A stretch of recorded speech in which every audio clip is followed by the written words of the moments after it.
عزیزان من، میں ہوں یعقوب براہوی۔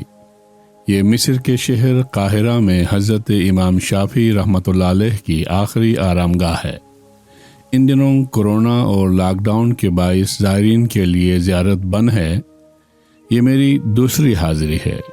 میں کل بھی یہاں آیا تھا۔ آج کسی نے بتایا کہ اگر چوکیدار کو کچھ رقم دی جائے تو وہ اندر کی زیارت کرا دیتے ہیں۔ اسی امید پر میں دوبارہ حاضر ہوا ہوں۔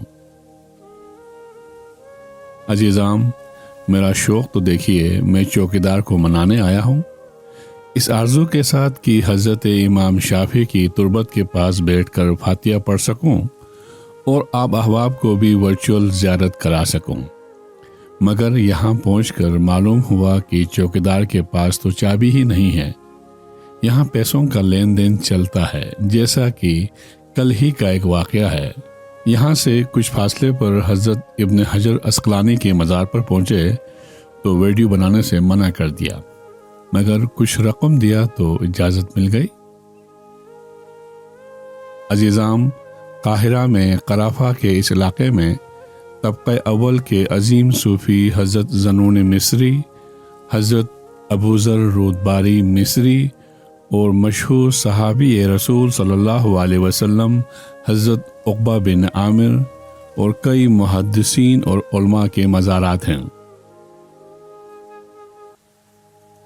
عزیزان من، اللہ تعالیٰ کی شان دیکھیے، کتابوں میں ملتا ہے حضرت امام شافعی کی ولادت فلسطین کے علاقہ غزہ یا عسقلان میں اس دن ہوئی جس دن بغداد میں حضرت امام ابو حنیفہ کا جنازہ اٹھ رہا تھا۔ حضرت امام شافعی کو امام مالک کی صحبت نصیب ہوئی۔ روایت ہے کہ امام مالک کے سامنے دوزانوئے تلمذ طے کرنے سے پہلے ہی آپ کو ان کی مشہور حدیث کی کتاب موطا ابن مالک یاد ہو گئی تھی۔ اہل سنت مسلک میں جو لوگ امام شافعی کی فقہ کو فالو کرتے ہیں وہ شافعی یا شوافی کہلاتے ہیں۔ حضرت امام شافعی درس و تدریس کے سلسلے میں کئی ممالک میں رہے، اور جب مصر کی طرف متوجہ ہوئے تو ایک شعر میں اپنے دل کی کیفیت یوں بیان کی۔